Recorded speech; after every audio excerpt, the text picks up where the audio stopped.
చావలి. ఒకసారి రెండు చేతులు పైకి దేవునికి స్తోత్రం చెప్తారా గట్టిగా? పర్లేదు చెప్పండి గట్టిగా, హల్లెలూయా. నా మాటలు మీకు అర్థమైతే ఒకసారి ఆమేన్ అంటారా గట్టిగా? ఇక యేసుక్రీస్తు వంశావళి రాశాడు. ఏమని రాశాడు? అబ్రహాము ఇస్సాకును కనెను. మాట్లాడదాం. ఇస్సాకు మాట్లాడండి. అబ్రహాము ఇస్సాకును కనెను. ఇస్సాకు యాకోబును కనెను. యాకోబు యోదాను అతని అన్నదమ్ములను కనెను అని మాట్లాడుతూ ఆ వంశావళిలో 4 స్త్రీల పేర్లను ప్రస్తావించాడు.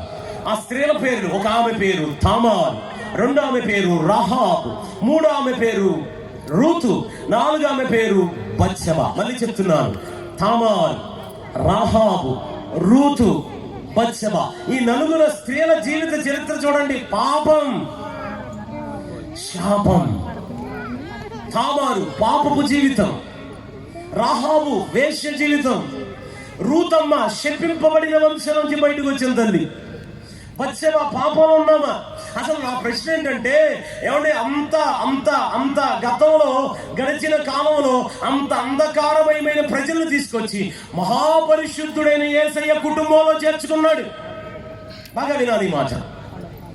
అంధకారమైపోయిన గతం కలిగిన వారిని, అంధకారమైపోయిన జీవితం కలిగిన వారిని అత్యంత మహాపరిశుద్ధుడైన యేసయ్య తన కుటుంబంలో చేర్చుకున్నాడు. ఒక్కసారి గట్టిగా ఆమేన్ అంటారా? అందరూ అనండి ఆమేన్ అని. గట్టిగా అందరూ ఒకేసారి ఆమేన్.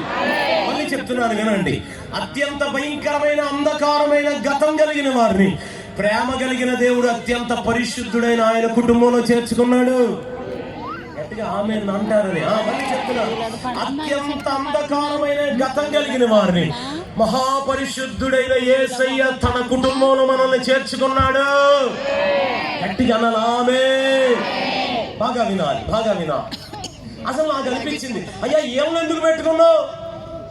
శారం ఉందిగా, రెక్కం ఉందిగా, ఎస్తేరం ఉందిగా, వీళ్ళందరిని ఎందుకు పెట్టుకున్నావు?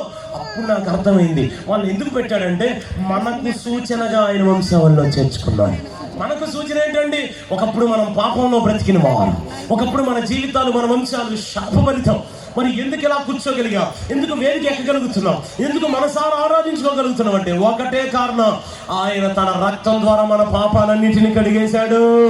అంత మాత్రమే కాదు, తన కృప ద్వారా శాపాలన్నీ విరగొట్టాడు. నేను నమ్ముతున్నాను, ఈ రాత్రి ఎవరెవరైతే ఈ 3 రోజుల సభల్లో ఉండబోతున్నారో మన కుటుంబాల్లో ఉన్నటువంటి ప్రతి పాపాన్ని దేవుడు కడగబోతున్నాడు. 2 చేతుల పైకి ఆమేన్ చెప్పగలిగితే, 2 చేతులు అల్లాడిస్తూ ఆమేన్ చెప్పాలి. 2 చేతులు అల్లాడిస్తూ మన శాపాలన్నీ విరగొట్టబోతున్నాడు.